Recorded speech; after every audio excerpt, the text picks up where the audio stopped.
টিংখাং সমষ্টি ঘুগুলনি বৰবাম গাঁৱত পৰম্পৰাগত লেছাৰী নৃত্যৰ আখৰা বাপতি শাহুন ৰঙালী বিহুটিক আদৰিবলৈ গাঁৱে ভূঞে এতিয়া ব্যাপক প্ৰস্তুতি শিপিনীৰ পৰা নাচনীলৈকে অন্তহীন উৎসাহ পিছ পৰি ৰোৱা নাই সোণোৱাল কছাৰীসকলো ডিব্ৰুগড় জিলাৰ টিংখাঙৰ ঘুগুলনি বৰবাম গাঁৱত পৰম্পৰাগত লেছাৰী নাচৰ আখৰাত ব্যস্ত সোণোৱাল জীয়ৰী বোৱাৰীসকল সোণোৱাল কছাৰীসকলৰ পৰম্পৰাগত লেছাৰী নৃত্যৰে বিহুৰ মঞ্চ কপাবলৈ সাজু হৈছে গাঁওখনৰ জীয়ৰী বোৱাৰীসকল।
হয় বিশেষকৈ আমাৰ হাঁচটো বেলেগ হয় আৰু আমি মূৰৰ যোনখন গামোচা মাৰো সেইখন সাধাৰণতে সোণোৱালী বুলিহে কোৱা হয়।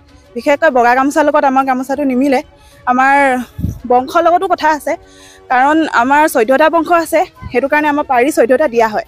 সেইটো কাৰণে মানে আমাৰ গামোচাখন সম্পূৰ্ণ বেলেগ, বগা গামোচাখনৰ লগত নিমিলে আৰু পৃথক হয়।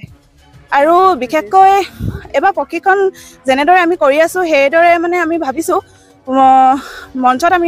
মঞ্চত পৰিধান এইটো মানে কৰিম আৰু মঞ্চত। আৰু বিশেষকৈ জকাইত এইটো বিহু আখৰাটো কৰা হ'ল আৰু আমাৰ গাঁৱতে পাতিছিলে মহাৰাজত জয়ন্তী। তাৰ উপলক্ষে আমি লেছাৰী বিহু দলটি গঠন কৰিছিলোঁ। পোনপ্ৰথমৰ পৰা মানে মহাৰাজত জয়ন্তীৰ পৰা আৰম্ভ হ'ল। আৰু বিশেষকৈ আমাৰ গাঁওখন বহুত পিছপৰা, সেইটো কাৰণে আমি মানে এই লেছাৰী দলটো মানে গোটেইখিনিয়ে মিলি হয় মানে ইয়াত অকল বোৱাৰী বুলি নহয়, জীয়ৰী বুলি নহয়, দুইটা মিলি আমি এইটো গঠন কৰিছোঁ। আৰু ভাবিছোঁ ভৱিষ্যতলৈকে আমি বহুত ওপৰলৈ এইটো নিম। সুবিধা আমি য'ত সুবিধা সাপেক্ষে য'ত আমি মিলাব পাৰোঁ, য'ত আমি যাব পাৰোঁ আমি যাম।